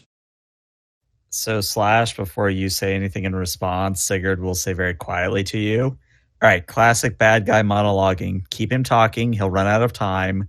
I know it hurts, but you need to play up this Jude angle."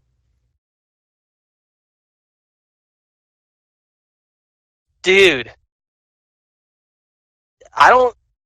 you don't know anything about me, do you? Because if there's one thing you should know, is that I don't do what people tell me to do. You say Jude's dead, she's right there. Well, and I look over for a sec. Well, she was right there. And we could just tell her to leave the city. She'll be fine. You haven't thought this through, dude. You say you did. You've gone nuts or something. Maybe we just sent Sigurd to Alaska for a little while. I don't know. But there's got to be a different way. And as you finish that statement, Slash, you see in his right hand, there's kind of like a buildup of that blue electricity again. And he says, "So be it. I guess you've made your choice." And he lowers his hand down, and just kind of behind you, may not even noticed it, but as his hand drops down, a shadow goes over the sun, and you kind of glance up, and there's a car coming down out of the sky right towards you. "See, Jude, I promised flying cars. Here's a flying car." So Slash and Sigurd, I need you guys to both take a powerful blow for me. Oh dear.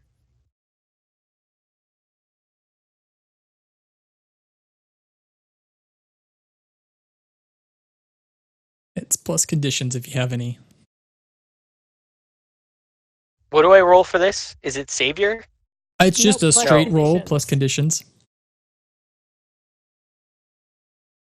Oh, I see it. Hold on.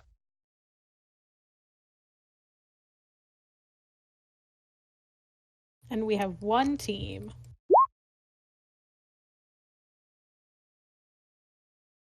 Yeah, Slash, you might want to spend the team so that you don't get hit here. If I spend it, is it a -1 for me? I think in this case, yeah, a -1 would make sense. It's usually +1, but I think for this move, it makes sense to do a minus. So I guess I'll do that. You do get a potential because it missed. And I'll let you tell us how did you avoid this? Because there was a car coming right at you. Well, first Slash says, "Oh shit!" And I think I dive. Maybe I use the standing robot body as a shield. Like I take a step back and cover. I duck low, and most of the car impacts that robot and kind of protects me from most of the impact. I just get some like glass shards and small pieces of metal that pelt me,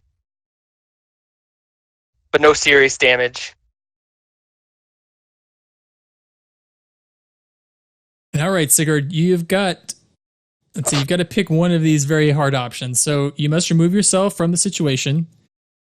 You must I know which one he's picking. lose control of yourself, or pick two options from the lower list, which is like what we covered before, where you kind of push it off onto someone, give your ground, you get an opportunity, or you struggle past the pain and take 2 more conditions. Well, I have an important question to ask about that, because if I take 2 more conditions, I have literally checked all of them. And doesn't that mean something special? It doesn't until you would get a 5th condition. So if you have 4 conditions checked, that just means you have all of those penalties, and the next time you take a condition, you're taken out. So, wait, isn't it 5 conditions? Hopeless, insecure, guilty, angry, afraid? Yes, it is 5. Sorry, math is hard. Okay. No, it's okay. I wanted to make sure I was understanding correctly. Okay. Yeah, once you've capped all the conditions, yeah, when you have 5, you're borderline. When you get a 6th one, that's when you're out. Okay. I think getting hit with the car is actually enough for him to lose control. At least that option sounds probably the most feasible here. Yep, and it's going to show, maybe it shows Slash that this guy wasn't kidding. Mm-hmm. He literally came back in time and created the very thing he was meant to destroy. Oh no! But I have my hoodie up. I should be fine. I have my hoodie up. That's actually what saved you from the car, was the hoodie. Yeah, bounce right off. All right, so I'm going to describe this. So what happens, Sigurd, is maybe your attention was focused on this guy and you didn't see the car, but what happens is it impacts you, it knocks you off the ground, and actually with such force, it pushes you through one of the adjacent buildings. Like you fly through the glass of the door. It pushes you all the way through the building out to the other side, and you land very hard into the street. And then you're rolling, as you kind of tumble against the pavement. You do notice that you've caught up with Jude. Like Jude, as she was running home, this is the direction that she was going. And you've just kind of, Jude, as you're going, you turn back and you see Sigurd come crashing through a building, like literally crashing through a building. And he rolls on the pavement in the road. And just as that happens, flying over the building off the side is the future Slash. And Sigurd, why don't you tell us about when you've unleashed your powers, what does that look like? So I like to say, or at least the way I'm imagining it, is so far all of his powers have been multiple colors. Like they haven't been consistent. But this time, as he very angrily, gets to his feet, pushes up the rim of his glasses, which somehow the glasses are perfectly fine. He pushes up the rim of his glasses, and his eyes begin to glow with an ethereal pink light. and almost like a wavy sort of miasma or aura starts to manifest around him. And he simply points a finger up at Future Slash and says, "Listen, I get you have beef with me, but now you're causing problems for my city. So either leave now, or I'm going to show you what disintegration really means." I told you, this was a one-way trip for me. I'm about to be undone from existence. I came here with one objective in mind, and that is to destroy you. You think you can talk your way out of this? I've lived through the genocide that you created. You killed the person that was probably the most dear to me. You killed her. It's your fault. You think I want to talk? You think I want to go away and have a coffee or something? There's no way out of this except for you dying. And I think that's all Sigurd needs to hear. And he's going to attempt to unleash his powers. Okay. Let's maybe do an engage a threat, because I think he's going to return hostile action with hostile action here. I will give you a chance, though, since we've kind of moved into a new scene, to do a new burn check to pick up some more flares that I think you could use. Would be very important to get a good roll.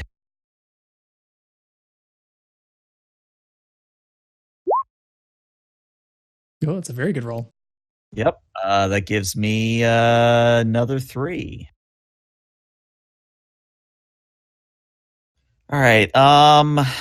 Let's see. I've got overcharge. I think. Okay, so to overcharge, it's if I spend 2 burn, I get a 10 plus when I unleash my powers. Yeah, I think it thinks. Yep. I think thematic sake, an overcharge applies here. Okay. So if I read this properly, I immediately spend 2 burn, and I immediately get a 10 plus. Yep. So sort of ripping off of Dragon Ball Z for a moment, I sort of channel a ball of pinkish purple energy into the palm of my hand, and then maybe at the same time that he fires off his attack, whatever it is, I sort of unleash it palm force towards him with the full intention of vaporizing him from existence. As this beam shoots out towards the Future Slash guy, so Slash, the player, would you have tried to run through the hole in the building or run around the street to try to catch up to everyone else? I'm probably down for like a solid minute. Okay, cool. So what happens, Sigurd, is as the blast goes to hit this guy, he holds his hands out and he seems to. It's almost like it's hitting like a round like piece of metal almost. It's invisible, and half of the beam shaves off and strikes the building next to him, and it just slices the building in half, and the top half of the building just falls down into the street away from you guys, and it's just mass destruction. You hear people screaming because obviously it just fell down in traffic, and the other side of the beam that was going to hit him, he's slowly turning it, and instead of hitting him, it's like slowly moving up the sidewalk here, and it's moving towards you. It's like he's redirecting it back at you. Hey, Jude. Yeah. What do you do here? Yeah, like that. Jude is still very afraid. So, Jude, I'm gonna give you some insight here. You know, if you exert yourself, and you know what that means. If you exert yourself, you could probably shield Sigurd from this beam of himself that's about to strike him. Yeah. And she's probably going to do that. Actually, I have an idea. I don't know if I can get a word in before this hits, but if I can, I have an idea. I don't think you'll be able to get a word in before Jude does anything. Fair enough. Yeah, I think she's going to try to use her powers to basically prevent him from taking the damage. Okay.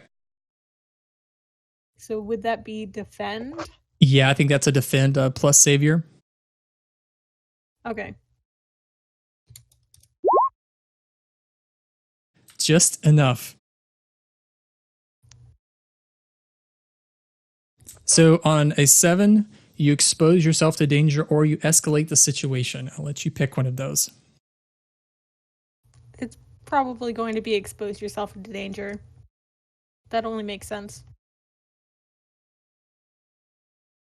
So I'll see what happens, Jude. As you rush to Sigurd, you reached out your powers and created sort of a force field around him. And as his beam is kind of fed back onto himself, it then shoots kind of off to the side and glances by and takes you, kind of hits you a little bit. And I'm going to give you a condition.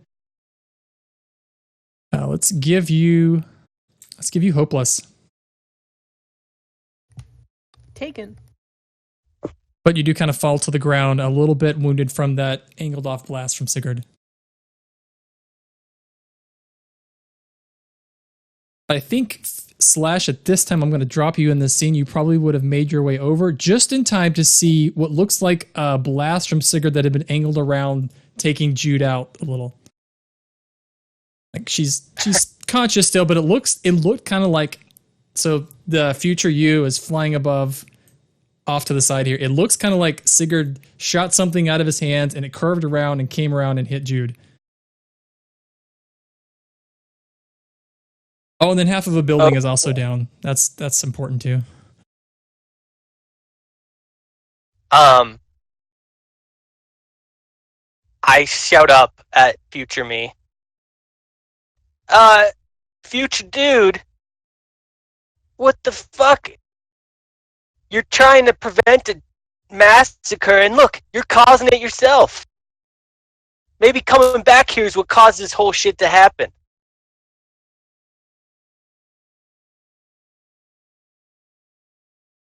Would you say you're trying to provoke him? I think I'm trying to distract him. I think that will count as a provoke because that's one of the options. If you can give me a plus superior. I have a delinquent move, so when I mislead, distract, or trick someone, I roll superior. On a hit, they're fooled. So on a 10, I get 3 things from a list. On a 7 to 9, I get 2. So we'll roll first and see what happens. Yeah, sounds perfect. Superior. Yeah. All right. So from the list, I would like to confuse them for some time and expose a weakness. And the weakness is clearly just him taking his focus off for a second. Let me take that one from you. Let's say the weakness, you look up and there is some sort of mechanical device that he's wearing. It almost looks like a pin on his shirt. Other than that, he's just wearing kind of plain clothes. That might be something interesting. But yeah, he is distracted. He's kind of giving you a little more attention. Also, I didn't mention, I marked my Doom track because I'm pretty sure I needed to mark my Doom track. Yeah, I think that so. last one. So Jude, can you describe to us, did anything visibly happen to Jude when she just took that? I think she's probably not standing very well if she wasn't like totally knocked onto the sidewalk. She's obviously not completely down for the count, but she doesn't look well either. She's very pale and sweaty.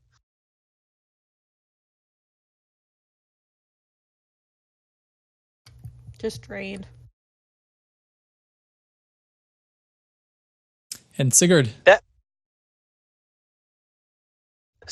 pin, can I get a sense that it's something technological, like it's a piece of machinery? Yeah, it is for sure. Could I use my power to try to hack it? Yeah, you could. I would like to do that. Okay, I think this goes for Unleash Your Powers. If you could do a plus freak.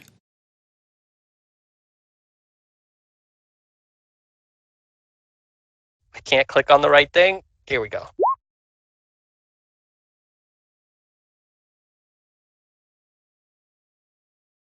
So tell me what you want to achieve here, because it's going to be unstable or temporary. So I noticed that it's something that stands out. So I'm essentially just trying to screw with it. I don't know anything about it, so I could be turning something on. I could be turning something off. I could be changing a setting. It might not be something. I'm essentially just reaching into it and flipping something. I have no idea what, Okay. because this is completely foreign to me. When you do that, you notice that it starts to spark, and he fades out for just a second, and he fades back in, and he's slowly fading in or out. And he says, "No, I'm not done yet. You idiot. You should have waited. I told you I only have one chance. I've spent everything I have. It took me so long to break into those files to get this thing. I only have one chance. You idiot. You idiot. You see what he's done? You see what he's capable of?" Actually, I was kind of like, because you tried to kill me, I was kind of like on the floor over there. So actually, not really. It looks to me like you did this, you dumbass. So Sigurd, as this all happens, you notice that his attention now is solely on Slash. Well, I think we all know what that means. Pew, pew, pew. Pew, pew, pew, pew, pew. So maybe not the overcharge blast, but blast's all the same. Okay, let's charge blast. Let's do a directly engage a threat then. Let's do a plus danger. It's a venti blast. Oh dear. Uh-oh. At least I get a potential from it. Yeah. You've been rolling really well otherwise. So how many conditions do you have, Sigurd? All of them. So as you reach out your hand to fire another blast at him, it seems as though his attention shifts immediately. He sees it. And as he's fading in and out, it doesn't seem to affect his ability to sort of block again what you're doing. And he redirects the blast again instead of like that huge overblast you gave him before. He was able to redirect, but this time he turns it directly back onto you and it strikes you and you go flying over to the side and you are unconscious. All right. I would like to say there is a move too. You could always, like Jude or Slash, you can try to comfort someone, which in this case could help bring Sigurd back up. That is a roll though. But just because he has all of his conditions does not necessarily mean he's down for the entire scene, just for the moment.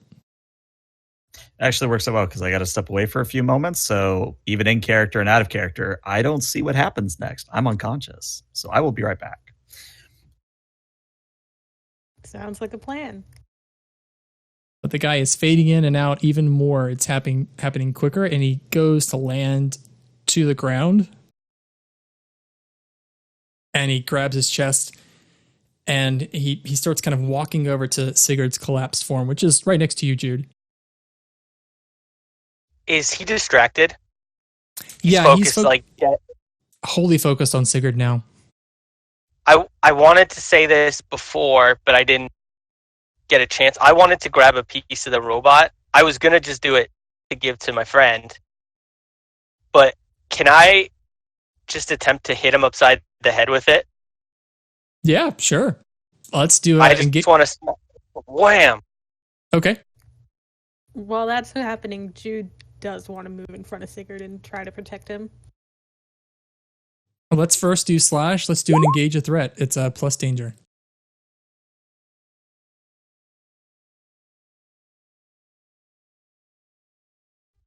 So in a 7 to 9, you can resist or avoid their blows, take something from them, create an opportunity, impress, frightened, or surprise them. I am definitely going to let him hit me back, but I want to take that badge off of his chest. Just swam like just a chunk of metal, almost like a tire iron like shaped piece of metal, and just wham across his chest. As you pull it off, he starts to fade again, and he's not coming back. Like, he is not coming like brighter again or going back into phase. And he turns away from you immediately, and he walks over to you, Jude, and he just kind of looks at you for a second. And he says, "I'm so sorry, Jude. I thought I could save you. I really thought I could save you." And he's fading even further and further. It was good to see you one last time. I'm really sorry. And he fades completely away.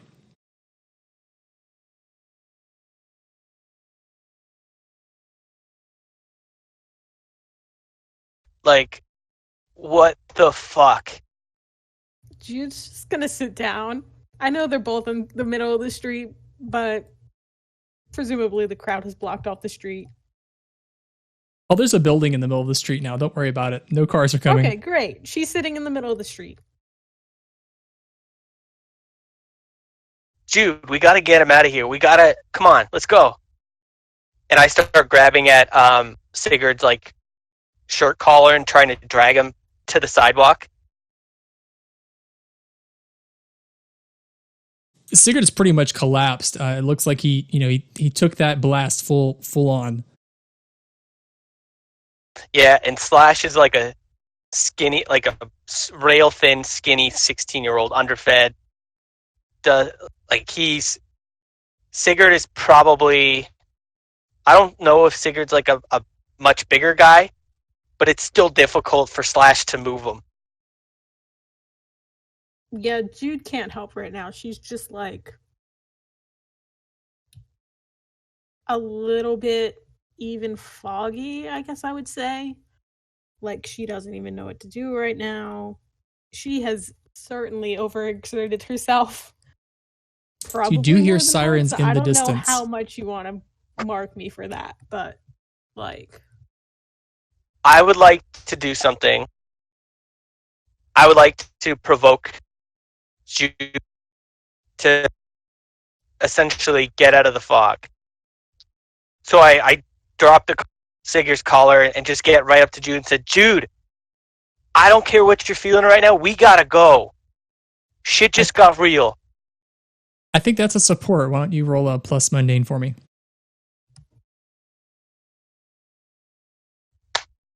Sorry, there was a bug in my face. Mundane.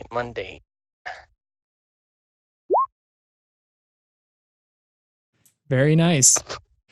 So I'll say, Jude, this does kind of get you out of your stupor, and if you want, you could also take the potential. You can clear a condition, which I don't think you have one, or you can shift a label up.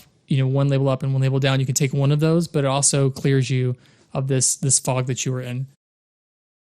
I'll take the potential. I do still have the hopeless condition, but we'll leave that for now. Okay. She'll just start getting up and trying to grab Sigurd and bring him over to the side at least. You're a Get few out of the blocks way. away from your apartment, actually, Jude.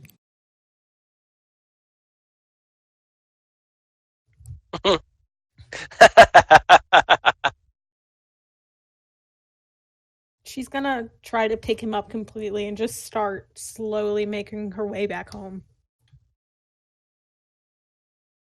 I don't know how much Slash wants to support, but Slash doesn't know where to go. He just knows he's got to do something. So if you start pushing in a direction, he helps, and he just Great. goes in that direction. so we are going to slowly he's make not our way smart. back. He's 16 and he's completely out of his depth. And he just saw himself with half a face missing. And then he I think kind of just everybody's killed pretty himself. fucked up. And he probably saw himself kill probably a dozen people with that building. Or maybe Sigurd did it, I don't know. He'll have to figure that out himself. And I think, actually, on that note, that is probably a good place to call it for today, for this week. And we will deal with, I guess, you guys can tell me next time where you are headed towards, if you are headed towards, Jude, if you're headed towards your apartment or somewhere else. Uncle Joe's is about the same distance away if you wanted to go to Uncle Joe's, but that is something that we can resolve.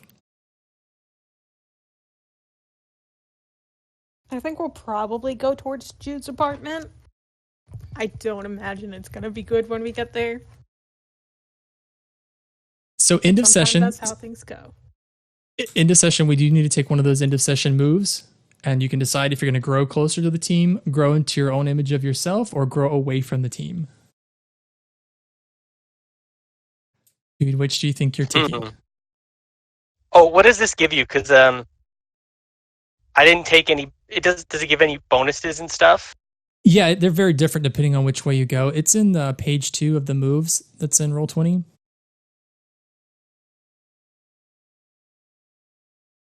That's under the end of session section. They are different. Okay, so for the first session, I said grow closer. So explain what made you feel welcome, give influence to that character, and clear a condition or mark potential. I will give influence for the first session to Sigurd. Okay. Because I saw how effective he was, and I think I was kind of doubting that. And I will mark potential. Okay. Yeah, I think with giving him influence, both of them now have influence over you. Whereas before, I think it was just Jude. That makes sense. And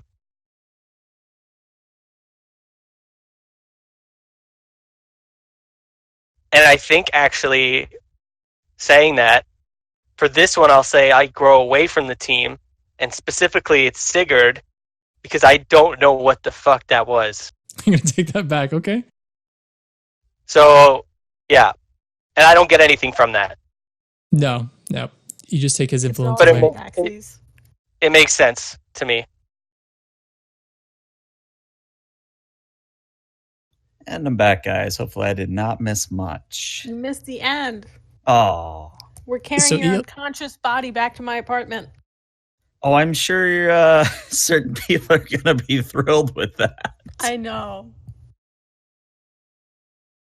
So what we're doing right to decide. Yeah, what we're doing now, ELH, is of considering my those end of session choices. And I think, Jude, it's your turn. I'm going to put you on the spot. What do you think? I think I'm going to take grow into your own image of yourself. And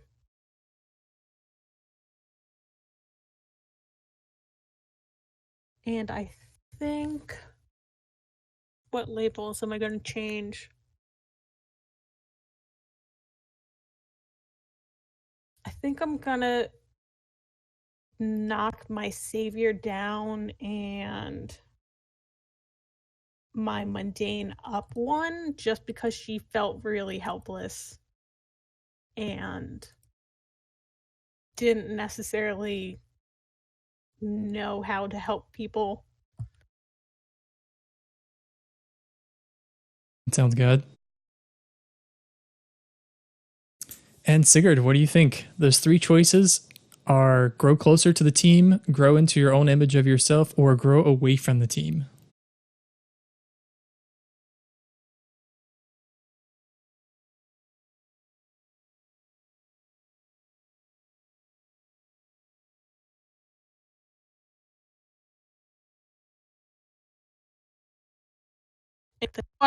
Tonight.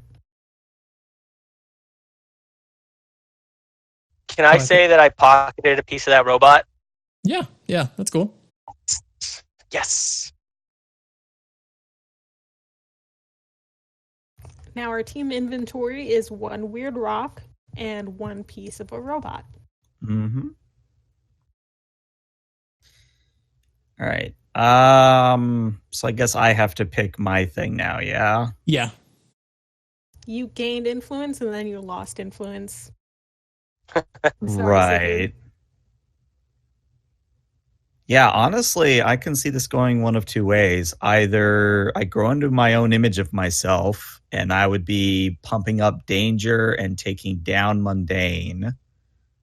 Because obviously I'm a danger to everyone around me, and definitely not a mundane everyman. The other option is I grow away from the team because of obvious interpersonal reasons, or so I feel. But I think the only person who has influence over me is Jude, so I would essentially be taking that away.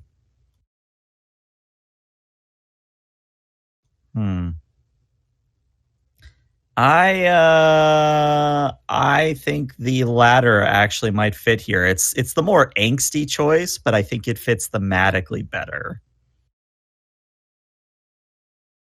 Okay, sounds good. So growing away from the team? Mm-hmm.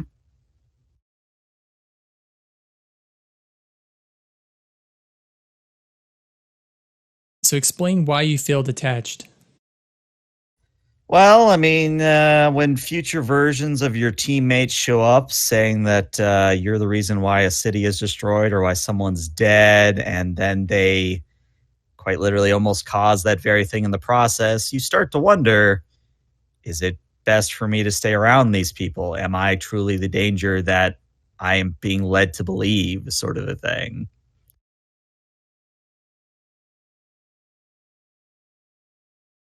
Cool. That makes sense too, because that's like pretty much exactly what I said.